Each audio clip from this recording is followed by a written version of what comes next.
Vean ustedes, todo está programado. Bueno, Castro Martínez Alexandra. Presente, profesor. Adelante, ¿cómo dice la diapositiva? 12ª sesión, neuroanatomía, generalidades de la anatomía del continente raquídeo, grupo 3PM3, doctor Víctor Manuel Serna Morales. A sus órdenes. Muy bien, perfectamente bien contestado. ¿Y llegas, Huerta Andrea Belén? Sí. Adelante, compañera, ¿qué dice? Continente raquídeo. La meta que ha sido bien definida y planteada debe alcanzarse. De lo contrario, todo será solo tiempo y esfuerzo inútil. A. Rosenbluth. Muy bien, Arturo Rosenbluth, científico mexicano, egresado del Politécnico y de otras universidades del extranjero. Fue un gran científico mexicano y orgullosamente politécnico. Muy bien, perfectamente bien. Vean ustedes, jóvenes, ustedes ya deberían saber esto porque ya llevaron Anatomía 1, y en Anatomía 1 se ve, pues, el sistema musculoesquelético principalmente, ¿no? Entonces, vean ustedes, bueno, voy a pedir que alguien me lea lo que dice el texto. Cortés Vázquez Osvaldo. A ver, Osvaldo, please. Adelante, ¿cómo dice? La columna vertebral forma la columna vertebral forma el esqueleto dorsal del cuello y del tronco, tórax, abdomen y pelvis, y representa la parte principal del esqueleto axial del eje del cuerpo humano. Muy bien, pues como ven ustedes, está todo dicho. Ay, caray, tengo un ratón muy sensible. Apenas si lo toco y se mueven las diapositivas. Entonces, vean ustedes, para el estudio del esqueleto humano, ustedes saben, y si no lo saben, aquí lo están aprendiendo, se divide en dos partes. El esqueleto axial, que quiere decir del eje, el eje del cuerpo, y el esqueleto apendicular, que le llaman a los miembros superiores e inferiores, como si fueran apéndices, ¿verdad? Apéndices del tronco, ¿verdad? Pero no es nada más con fines pedagógicos y didácticos dividirlo así, pero bueno, el esqueleto, como ya sabemos, está conformado por la unión de 200 piezas óseas, ¿verdad? La articulación de 200 piezas óseas. Ya dijimos, ya lo aclaramos. Y entonces, vean, dentro del esqueleto axial tenemos lo que se conoce con el nombre de columna vertebral, que en términos llanos se le conoce como raquis. El raquis, ¿verdad? Vean ustedes. Ya estudiamos el cráneo, más o menos, someramente. Claro, faltan muchos detalles, obviamente, pero no nos alcanzaría el tiempo para hacer individualización de muchos detalles de cada uno de los huesos o partes óseas que conforman el cráneo, ¿verdad? Y la cara. Así es que ahora vamos a ver generalidades del esqueleto de la columna vertebral o raquis, ¿sí? ¿Estamos de acuerdo, jóvenes? ¿Alguna pregunta, duda o comentario? ¿Algo que quieran saber? Con mucho gusto. Entonces, vean ustedes aquí. Vicente Morales David. Buenas tardes, doctor. A ver, David. Clásicamente. Adelante, David. Clásicamente se admite que la columna vertebral o raquis está conformada por 33 a 34 vértebras. Esto solo acontece en la vida fetal o neonatal, en virtud de que durante el crecimiento y desarrollo del individuo, las 5 vértebras sacras se fusionan para formar un solo hueso, el sacro. Asimismo, las 4 vértebras coxígeas también se fusionan para formar un solo hueso, el coxis. Sacro y coxis, vista anterior. Muy bien, perfecto. Vean ustedes cómo aquí están aprendiendo la realidad de la anatomía. Hay algunos que todavía hay libros que mencionan que el raquis o columna vertebral está formada por la conjunción de 33 a 34 vértebras. Pues bueno, eso es en la etapa únicamente fetal y neonatal, porque después de cuando crece el individuo, las vértebras del sacro y del coxis se fusionan por medio de estas fusiones, se llaman sinostosis, y forman un solo hueso, el sacro y el coxis. Entonces, realmente la columna ya del adulto normal no está conformada, como dicen los libros, de 33 a 34 vértebras. ¿Estamos de acuerdo? ¿Alguna pregunta, duda o comentario? Todo es claro en la mente de los claros. Vázquez, Lara, Sebastián, Yair. Sí, profesor. Adelante. En la vida postnatal, la columna vertebral está integrada por la superposición de 26 huesos articulados entre sí, que de arriba hacia abajo son, inciso A, vértebras independientes, que son 7 vértebras cervicales que forman parte del esqueleto del cuello, 12 vértebras torácicas o dorsales que forman parte del esqueleto del tórax, 5 vértebras lumbares que forman parte del esqueleto del abdomen, y el inciso B, que son vértebras fusionadas, que son el hueso del sacro, un hueso del coxis, que forman parte del esqueleto de la pelvis. Muy bien, ya ven, qué bien sistematizada está la anatomía, de acuerdo a mis apuntes, de acuerdo a mis manuales de anatomía que tengo. Esto lo he hecho yo, lo he elaborado yo, no lo he sacado de ningún libro. Ya verán que esto no lo van a encontrar en ningún libro. Bueno, pues aquí tienen esta imagen para que vean ustedes al raquis en sus diferentes proyecciones, su vista anterior, su vista posterior y una vista lateral. Cómo se ve, ¿verdad? La superposición de estos huesos o partes óseas, que cada uno de ellos son órganos independientes, ¿eh? Están articulados, claro que sí, para permitir cierta movilidad, ¿verdad? Y entonces ya vimos que el esqueleto del raquis o columna vertebral está dividida en regiones según las características morfológicas o anatómicas de sus vértebras. Aquí tenemos las vértebras cervicales, que como ya se leyó, son 7 vértebras cervicales, ¿verdad? 12 vértebras torácicas, que algunos les llaman dorsales, porque están en el dorso del cuerpo, ¿no? Dorsales, ¿verdad? Las 5 vértebras lumbares, ¿verdad? Y aquí el hueso que se fusionaron sus vértebras forma el sacro y en la parte inferior el coxis, ¿verdad? Aquí vemos la cara anterior o vista anterior. Se ven la superposición de los cuerpos vertebrales.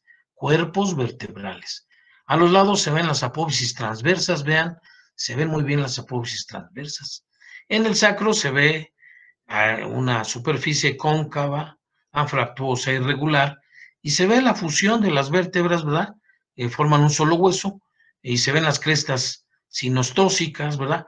Los orificios por donde van a pasar los nervios raquídeos de la médula espinal, que como veremos, estudiaremos.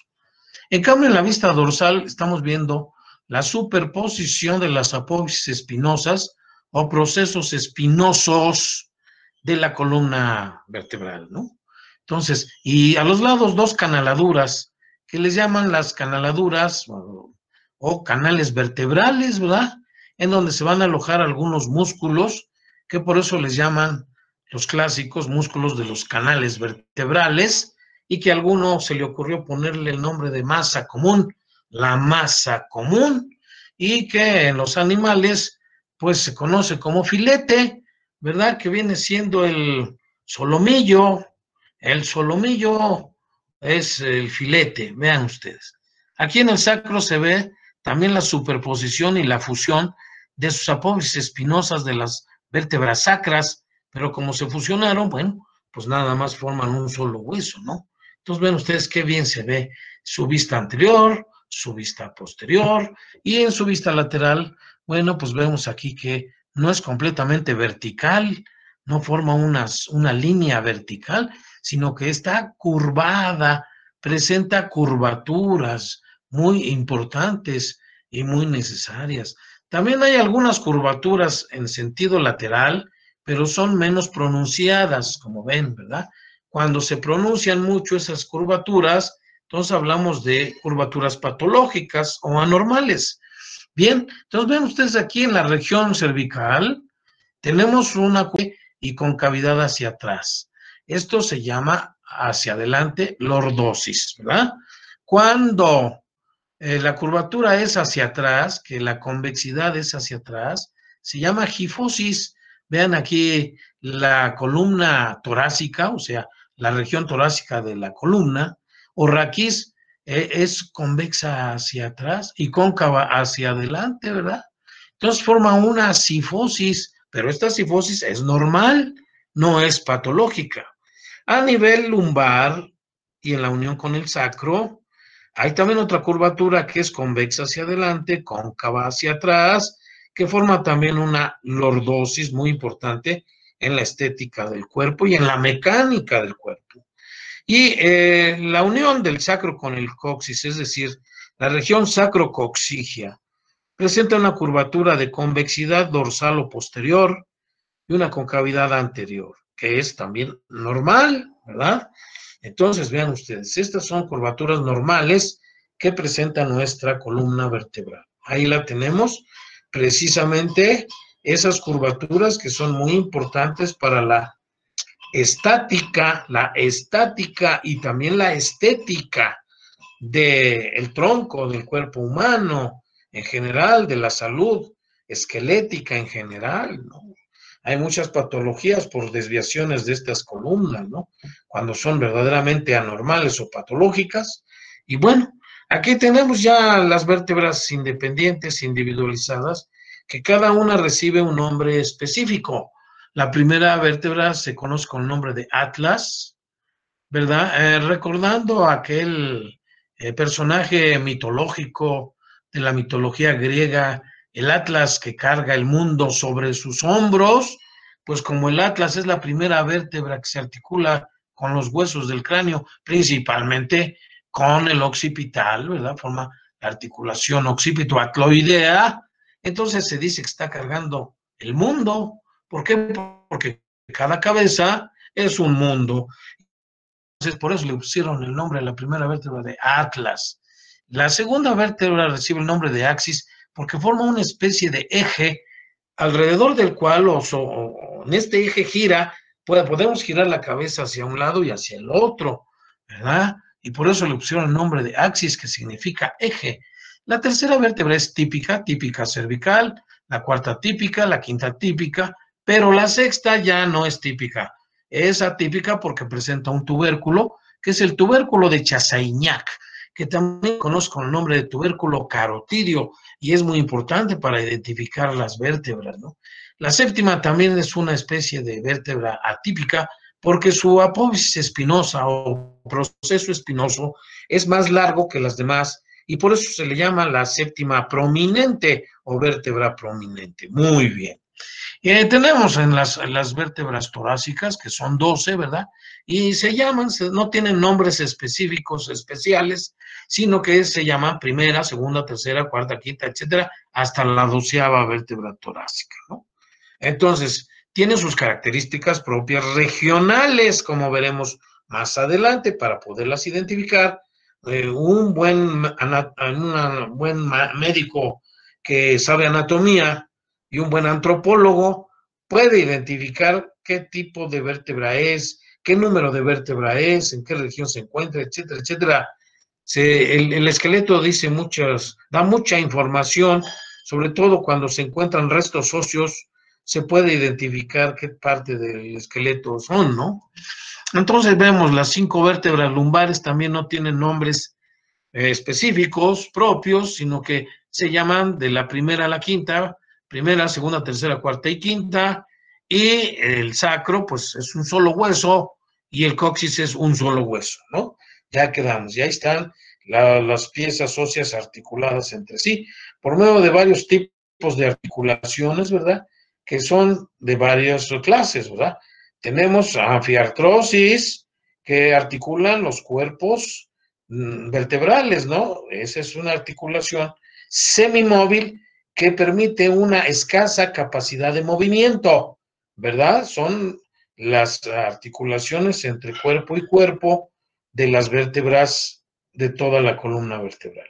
Pero hay también apófisis articulares en las vértebras, que esas sí forman otro tipo de articulaciones que son del tipo de las diartrosis, porque incluso también tienen sinoviales y permiten mayor movilidad, ¿verdad? Sobre todo en los movimientos de inclinación de la cabeza, bueno, sí, a nivel del cuello, ¿verdad? Hay mayor movilidad, ¿verdad?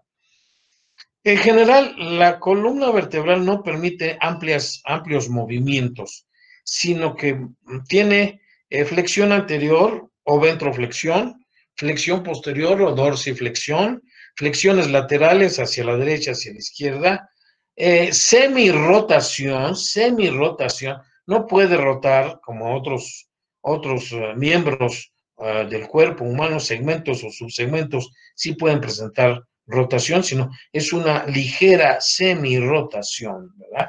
Y eso lo permiten pues, las articulaciones de las apófisis articulares de las vértebras, ¿no? Entonces, como les digo, esas articulaciones son muy especiales y son del género de las artrodias. Como veremos, eso espero que ya lo sepan ustedes, porque ya llevaron artrología, generales de artrología. Aquí vemos otra vez el esqueleto, bueno, una imagen del esqueleto de la columna vertebral o raquis. Este es el raquis o continente raquídeo. Se llama continente raquídeo porque contiene elementos anatómicos muy importantes y muy delicados, como viene siendo la médula espinal. Aquí en el interior se aloja ese órgano tan importante del sistema nervioso central que es la médula espinal. Cualquier lesión de la médula espinal puede provocar parálisis, puede provocar bueno, principalmente dos tipos de parálisis que vienen siendo la cuadriplegia, cuando la sección medular es alta a nivel cervical, y cuando es más baja la sección de la médula, pues puede nada más formarnos una paraplegia, ¿verdad? Entonces, hay que tener mucho cuidado de cuidar nuestra médula espinal, porque hay muchas personas que viven en silla de ruedas el resto de su vida, y pues es muy triste una vida en que no se puede uno mover completamente y desplazarse. Entonces, vean ustedes cómo es importante conocer la anatomía del continente raquídeo. Pasamos ahora con Vargas, Gutiérrez, Claudia y Itzel. Sí, profe. La columna vertebral, la columna vertebral no es completamente recta o vertical, sino que presenta una serie de curvaturas normales en sentido anteroposterior. Uno, la curvatura cervical, que es convexa hacia adelante, lordosis, y cóncava hacia atrás. Después, curvatura dorsal, que es cóncava hacia adelante y convexa hacia atrás. Sifosis. Después, curvatura lumbar, convexa hacia adelante, lordosis, y cóncava hacia atrás. Y curvatura sacrococcígea, que es cóncava hacia adelante y convexa hacia atrás. Bueno, esto ya, muy bien, muchas gracias, ya lo expliqué y aquí lo vemos otra vez en esta imagen, las curvaturas normales de la columna. Fíjense que cuando se pierden algunas de estas curvaturas por algún problema, enfermedad o traumatismo, se llama rectificación de las curvaturas de la columna, que la más común es la rectificación de la columna cervical, ¿no? Y que da muchos problemas. Vean ustedes pues aquí las curvaturas otra vez, para que no se les olvide que la cervical es convexa hacia adelante, se llama lordosis, la torácica es convexa hacia atrás, se llama gifosis, la lumbar también tiene, claro, con la unión del sacro, una lordosis anterior, ¿verdad? Y la curvatura de sacrococcígea es convexa hacia atrás. Aquí se repite lo mismo, lordosis y fosis, lordosis y fosis. Entonces no hay ningún problema en cuanto a la comprensión del lenguaje. Vemos otra vez esta imagen para que no se les olvide que las curvaturas son normales. ¿Estamos de acuerdo? Muy bien. Pasamos ahora con Delgado Mayorga Fátima. Sí, profe, buenas tardes. Buenas tardes. También puede presentar curvaturas en sentido lateral, que generalmente son de compensación, pero cuando son anormalmente pronunciadas reciben el nombre de escoliosis patológicas. lo del esquema o no? No, pues aquí, vean ustedes, se ve aquí muy rectilínea, ¿verdad? Viciosas que tomamos a veces de cómo nos paramos, cómo nos sentamos, cómo dormimos. Con el tiempo se van haciendo algunas curvaturas que son de compensación, como se llaman aquí, ¿verdad? Entonces se llaman escoliosis de compensación, pero cuando son muy pronunciadas, entonces ellas son patológicas y van a ocasionar signos y síntomas muy molestos. Fíjense nada más, hay que cuidar la higiene de la columna, ¿no? Dormir lo más recto posible, no dormir chuecos, no, bueno, sobre todo los jóvenes, ¿no? Ya los viejos de todas maneras nos vamos enchuecando. Si las vías del tren se enchuecan, que no se enchuequen los huesos del cuerpo humano. Vean aquí, hay una escoliosis patológica completamente anormal, que se sale de lo que debe de ser lo normal, ¿no? Entonces, esta es una escoliosis patológica. Vean aquí, hay aumento de la lordosis lumbar, también trae problemas, ¿no? Aunque da a la figura una imagen que contribuye a la belleza del cuerpo, ¿verdad? A la estética del cuerpo, pues hay curvaturas muy pronunciadas hacia adelante, que son lordosis también patológicas, ¿no? Y aquí, por ejemplo, esta es una gifosis o joroba, que con el tiempo se nos va haciendo a los viejos, pues también por adquirir posiciones y además porque se van debilitando los músculos, los ligamentos, los huesos van disminuyendo de tamaño, los discos intervertebrales se van deshidratando con la edad y es por eso que cuando uno envejece se hace uno más chaparrito. En fin, todo por servir se acaba y acaba por no servir. Bueno, entonces ahí ya vimos, aquí falta la A, dice aquí, no, está en inglés, ¿verdad? Vertebral column, muy bien. Pasamos ahora con Vargas Bernal Jimena. Adelante.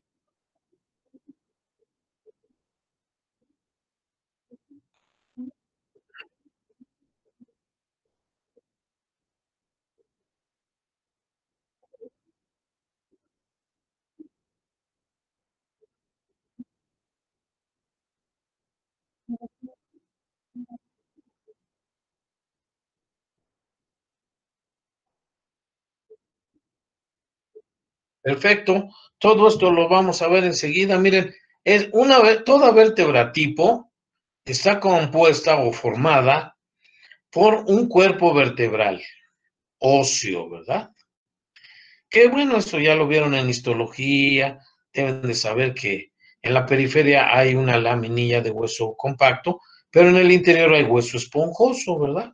Y contiene también trabéculas que dejan espacios o lagunas sanguíneas en donde se encuentra médula ósea roja activa. Entonces, toda vértebra tiene un cuerpo vertebral. Tiene dos pedículos, uno derecho y otro izquierdo. Con estos pedículos se van a unir todas las apófisis de cada una de las vértebras. Entonces tiene dos pedículos, uno derecho y otro izquierdo. ¿Estamos de acuerdo? Presenta generalmente, por eso son tipo, la mayoría, presentan dos apófisis transversas o procesos transversos. ¿Estamos de acuerdo? Presentan dos láminas, una lámina derecha y una lámina izquierda y una apófisis espinosa o proceso espinoso. También presentan apófisis articulares superiores y apófisis articulares inferiores para articularse con las vértebras supraadyacentes y con la vértebra infraadyacente. ¿Estamos de acuerdo? Esta es una vértebra típica. La mayoría de las vértebras presentan estas porciones del hueso que hacen que cualquiera identifique una vértebra de cualquier cuerpo humano, ¿verdad? Incluso de algún animal, ¿no? De los animales vertebrados, ¿no? Pero vean ustedes, las vértebras tipo Díaz Novas Sarian. Sí, profesor, ¿me escucha? Sí, adelante. Vértebra tipo. Toda vértebra tipo presenta un cuerpo vertebral, un agujero vertebral, dos pedículos, cuatro apófisis articulares, dos superiores, dos inferiores. 2 apófisis transversas, 2 láminas y una apófisis espinosa. Eso. Aquí se forma un agujero que la superposición de estos agujeros van a formar el conducto raquídeo, ¿verdad? En donde se va a alojar la médula espinal, ¿verdad? Eso también es característico, obviamente. Pero las partes óseas de la vértebra son las que se acaban de enunciar aquí y por eso se les llama a toda vértebra que presenta estas características, es una vértebra tipo. Pero cada región tiene características propias. Las cervicales son diferentes a las torácicas y también a las lumbares. Entonces, por eso se les llaman típicas, porque tienen características propias que las identifican como de una, o sea, que pertenecen a una región en especial. Y así tenemos que Díaz Velasco, Jacqueline America. Sí, profesor. Vértebras típicas. Presentan características comunes que permiten identificar la región a la que pertenecen y distinguirlas de las vértebras de otras regiones vertebrales. Muy bien, perfectamente bien. Por ejemplo, miren, aquí tenemos una vértebra cervical. La séptima vértebra cervical tiene su apófisis espinosa muy prominente, ¿verdad? Vean, el cuerpo vertebral no es tan grande, ¿verdad? Porque es la región de la columna que tiene mayor movilidad, ¿verdad? Aquí está su agujero vertebral, vean ustedes. Tienen apófisis transversas, ¿verdad? Y tienen un agujero en la apófisis transversa que por eso se llama foramen transverso o agujero transverso. Esto es característico, muy importante para identificar las vértebras cervicales. En cambio, aquí es una vértebra lumbar, vean, el cuerpo es más grande, más robusto, más... Vean ustedes la diferencia entre el agujero vertebral, este es de forma triangular, vean ustedes, la apófisis espinosa es más corta, las láminas son más altas, más robustas, también más fuertes, porque soportan mayor cantidad de peso, ¿verdad? No tienen orificio en la base de la apófisis transversa, no hay foramen transverso, vean ustedes. Entonces es muy fácil identificar una vértebra de otra por las características típicas de cada región. Esta es una vértebra cervical, esta es una vértebra lumbar. Muy bien, ¿alguna pregunta, duda o comentario, compañeros? ¿No hay? Valenzuela, Villafaña, No, María, Villafaña, María del Carmen. Uy. Aquí estoy, profesor. Adelante. Vértebras típicas. Características típicas de las vértebras cervicales. 1. Son las únicas que presentan el foramen agujero transverso. 2. Ahí está. El Ahí foramen...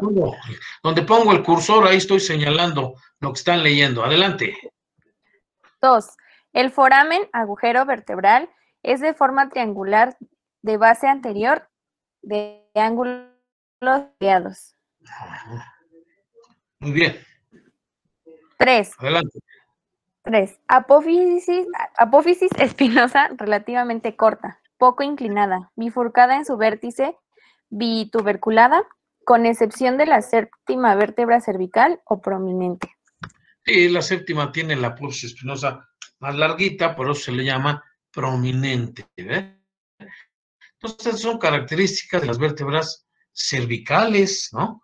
Vean que todas tienen este foramen, el foramen transverso. ¿Alguien de ustedes me puede decir qué elemento anatómico pasa por este agujero? ¿Alguien que llevó anatomía 1 y aprendió algo puede participar en la clase? Porque la clase es interactiva, participativa, colaborativa. La carotina. 0. Los nervios 0, raquídeos. 0. ¿Eh? Los nervios raquídeos. 0, 0, 0. No saben. Nexo venoso. Never, de limón la never.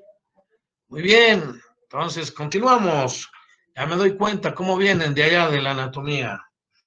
Bueno, continuamos ahora con Sánchez, Parra, Sebastián, Alejandro. Adelante, Sebas. Características típicas de las vértebras torácicas. Número 1.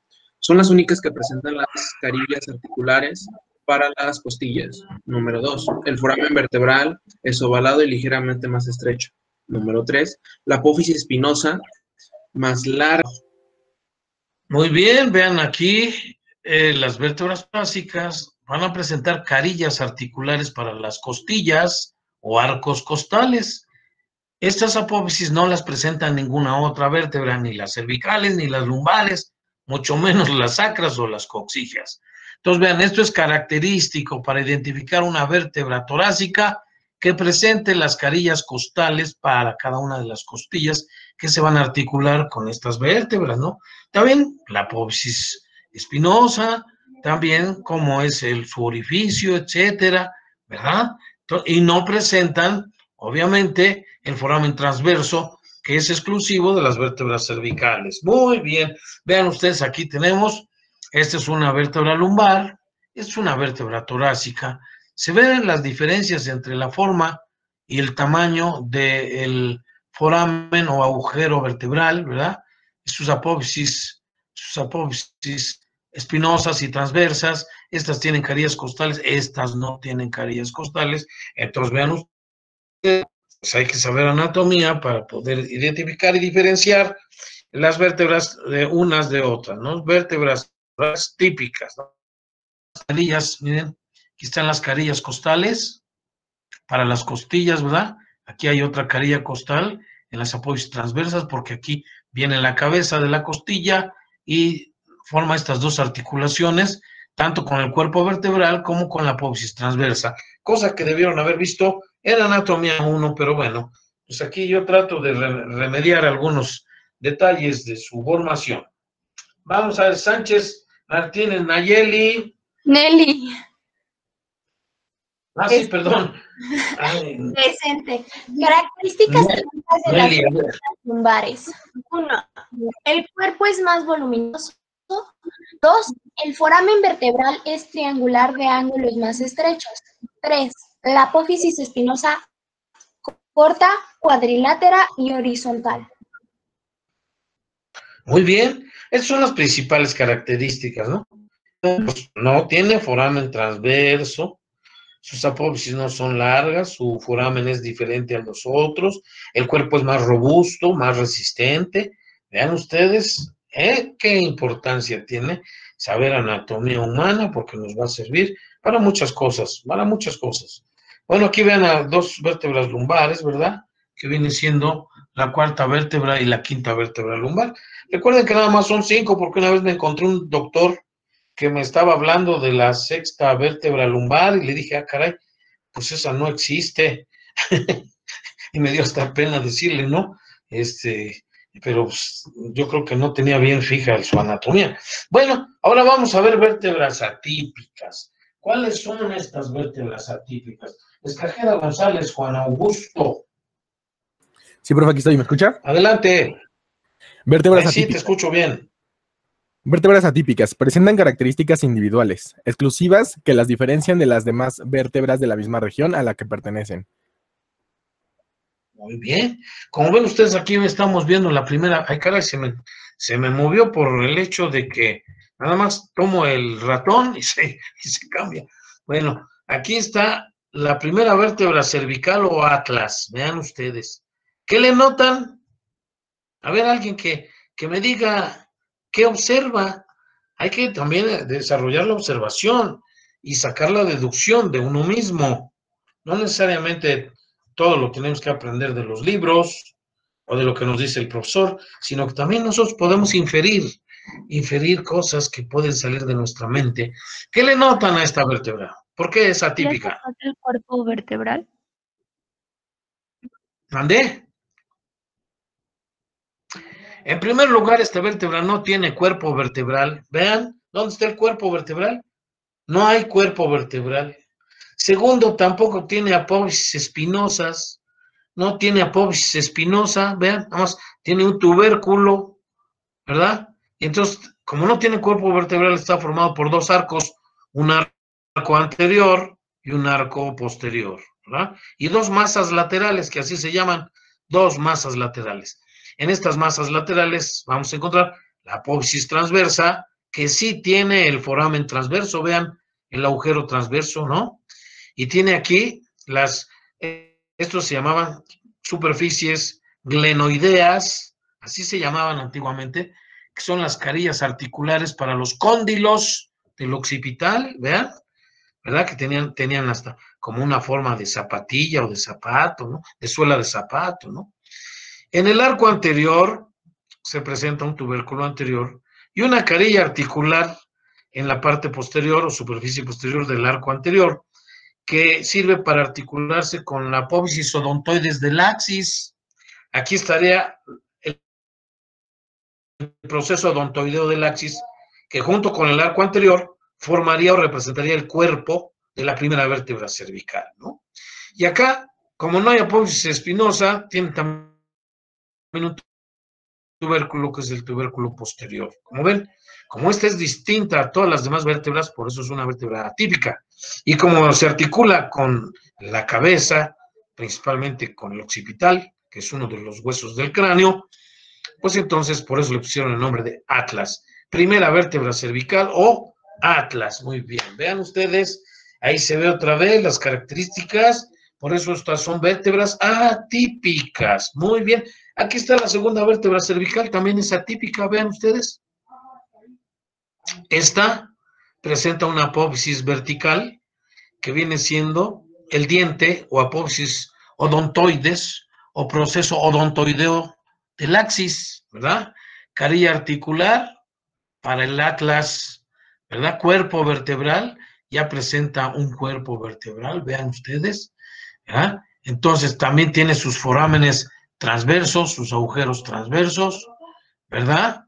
Y la apófisis espinosa es muy corta, ya se va pareciendo más a las cervicales, pero de todas maneras, como presenta este diente, apófisis odontoides, que eso significa odontos, diente, proceso odontoideo del axis, que es donde se articula el arco anterior del atlas para girar la cabeza, y es una articulación de las tipo de artrosis sinovial del género de las trocoides, que permite el giro de la cabeza hacia la derecha y hacia la izquierda. Vean, qué bien se ve. Esta también es una vértebra atípica, la segunda vértebra cervical o axis.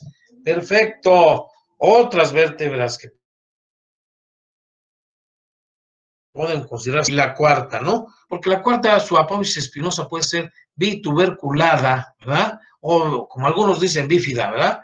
Que es característico de esta, ¿verdad? La cuarta. Y la séptima, que su apófisis espinosa es más larga, pero ambas presentan su foramen transverso, por donde pasa un elemento muy importante que no me lo supieron decir, pero se los dejo de tarea para que investiguen qué elemento anatómico atraviesa por el foramen transverso.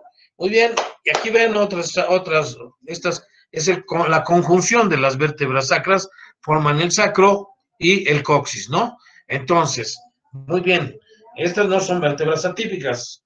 Salgado Rodríguez, Verónica Yamel, por favor. Vértebras sacrocoxígeas. Son vértebras fusionadas que forman los huesos, el sacro y el coxis. Perfecto. Vean aquí el sacro y el coxis vistos por delante, la vista anterior y la vista posterior, ¿verdad? Para que los identifiquen. Es muy importante. No nos vamos a meter en detalles de anatomía descriptiva porque no nos alcanzaría el tiempo. Aquí tenemos que hablar de neuroanatomía y únicamente estamos tratando de repasar un poco del continente raquídeo. El contenido, ¿cuál es el contenido del continente raquídeo? Pues principalmente la médula espinal, con sus envolturas meningias, ¿verdad? Lo que viene siendo la envoltura meningia, ¿verdad? Y las raíces de los nervios raquídeos que salen de la médula espinal para ir a inervar a todos los efectores y a los receptores del soma o cuerpo humano. ¿Estamos de acuerdo? Muy bien, vean ustedes qué muy importante es. Entre vértebra y vértebra hay un cartílago interarticular, ¿verdad? Que se llama el disco intervertebral, ¿verdad? Está formado por cartílago fibroso o fibrocartílago, en cuyo centro va a tener un núcleo pulposo. Ese núcleo pulposo son vestigios de la notocorda. Es lo único que nos queda a los vertebrados como recuerdos o reminiscencias de la notocorda. Vean que el contenido, que es la médula espinal, está igual del tamaño que el estuche. Es decir, el estuche, la columna vertebral es más grande que la joya que se encuentra adentro. Entonces vean ustedes que la médula espinal no ocupa todo el conducto vertebral, sino que termina aproximadamente a nivel de la vértebra lumbar 1 y 2. Entre la lumbar 1 y la L2, allí termina. Algunos autores dicen que termina a nivel del borde inferior de la lumbar 2, algunos autores, ¿no? Pero esto lo dicen por precaución, porque cuando se hace una punción lumbar, para no lesionar elementos importantes medulares, pues se tiene que hacer la punción a nivel de, por debajo de L2, ¿no? Principalmente, de L2, para que no vayan a lastimar, a lesionar con la aguja la médula espinal, ¿no? Entonces, por eso que los autores dicen que, algunos autores dicen que la médula espinal termina en el borde inferior del cuerpo de la segunda vértebra lumbar. Algunos, no todos, ¿verdad? Pero sí, la mayoría concuerdan que entre L1 y L2 está la terminación de la médula espinal. Entonces ya se los dije. Aquí está en su estuche, envuelta por su envoltura meningia, protegida. Y aquí está el espacio epidural que estábamos hablando ayer. Miren, aquí donde paso la flechita o el cursor, hay plexos venosos, hay tejido adiposo, como un colchoncito adiposo con vasos sanguíneos, ¿verdad? Este es el espacio epidural que es real y está ocupado por vasos sanguíneos y tejido adiposo, y es en donde se deposita el anestésico para hacer el bloqueo epidural o peridural. Y aquí están las meninges, vean ustedes, aquí está la dura madre, sigue el aracnoide, aquí está el espacio subaracnoideo, aquí esto oscuro es el líquido cefalorraquídeo que circula, vean, no hay contacto de la médula con el hueso, sino que tiene colchón hidráulico que lo... Entonces, este espacio subaracnoideo circula el líquido cefalorraquídeo o cerebroespinal, y aquí es donde se puede depositar el anestésico para el bloqueo de la raquianestesia, que la gente la conoce como la raquia. Entonces, no es lo mismo dejar el anestésico aquí, en el espacio subaracnoideo, que en el espacio epidural. ¿Estamos de acuerdo? Entonces, hay esos dos tipos de anestesia en la columna vertebral. ¿Y qué pasa si se pasa, Sí. o sea, si introducen la aguja de más? ¿A dónde? Si la introducen, ¿a dónde? En ese caso de la epidural, que se les vaya la mano y se inserta un poco Sí, más adentro. ¿Qué pasa? ha sucedido, sobre todo en anestesistas que no están bien preparados, no están bien entrenados, y entonces perforan la dura madre y comienza a salir líquido cefalorraquídeo. Generalmente esas perforaciones, como se hacen con agujas, a veces muy finas, pero a veces se introducen agujas del tipo trocar con la finalidad de sacar líquido cefalorraquídeo, ¿verdad?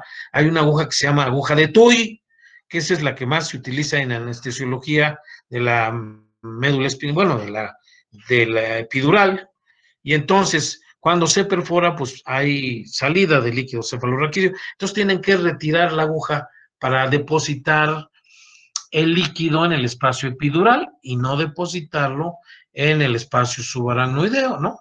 Porque en el espacio subaracnoideo se utiliza un tipo de anestésico que es la lidocaína o gilocaína pesada, y acá se utiliza otro tipo de gilocaína o lidocaína, según el tipo de anestésico que se prefiera, ¿no? Hay varios tipos. Ahora en la actualidad hay mejores anestésicos que en mis tiempos, cuando yo fui residente.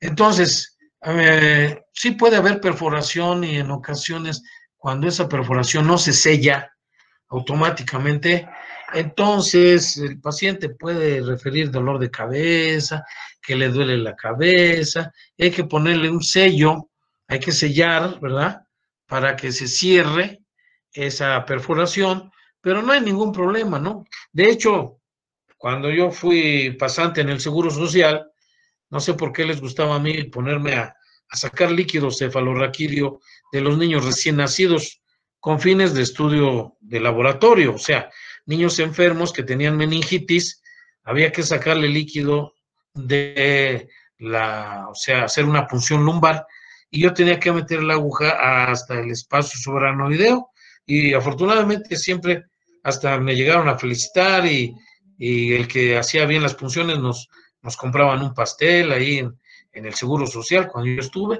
y entonces, como te digo, no hay ningún problema. Se puede meter una aguja para hacer una punción, sacar líquido y enviarla al laboratorio para que estudien ese líquido, a ver qué bacteria anda ahí infectando en las enfermedades como la meningitis y la hidrocefalia y muchas enfermedades que ustedes, dependiendo de la especialidad a la que ustedes se vayan a dedicar, van a tener que conocer y manejar. Muy bien. Entonces no hay ningún problema con que se perfore, nada más que hay que estar conscientes en dónde están y en dónde van a depositar el anestésico, ¿eh? Bueno, los que van a ser anestesiólogos. Muy bien, pasamos aquí, vean, aquí está el contenido, que es la médula espinal, que es una joya, que gracias a ella podemos mover toda nuestra musculatura del cuerpo humano, principalmente el cuello, el tronco y todos los miembros superiores y los miembros inferiores. Una lesión de este órgano del sistema nervioso central produce parálisis y posteriormente la atrofia de los músculos. Entonces vean ustedes aquí la médula y sus raíces, las raíces anteriores de los nervios raquídeos, las raíces posteriores de los nervios raquídeos. Ya veremos que en la raíz dorsal siempre hay un ganglio, el ganglio raquídeo, que son uno derecho y otro izquierdo en cada raíz posterior o dorsal, y sus tres meninges, ¿no? Aquí tienen la más externa, que es la dura madre, luego sigue la aracnoides, y la pia madre está pegadita al órgano que viene siendo la médula espinal.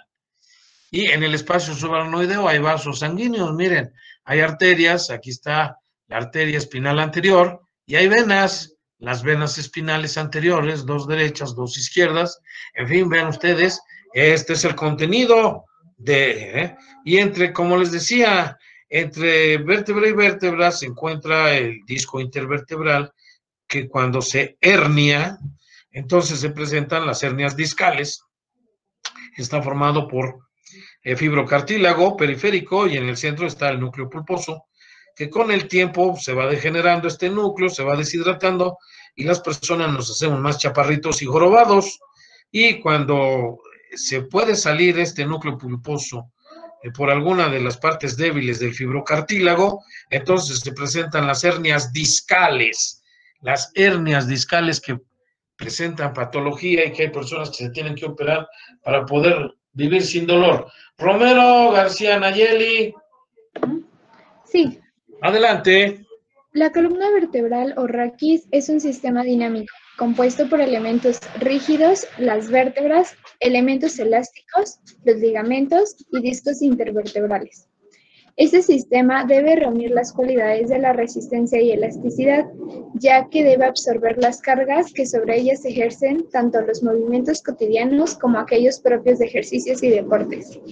Las tres funciones de la columna vertebral son permitir el movimiento entre sus elementos, soportar pesos y proteger a la médula espinal y a las terminaciones radiculares. Muy bien, muchas gracias. ¿Alguna pregunta, duda o comentario? Miren, aquí lo que les comentaba, cuando se hernia el disco pulposo, entonces esta se presenta una hernia discal que comprime las raíces de los nervios raquídeos, presentando el paciente pues muchos fenómenos, signos y síntomas, ¿verdad?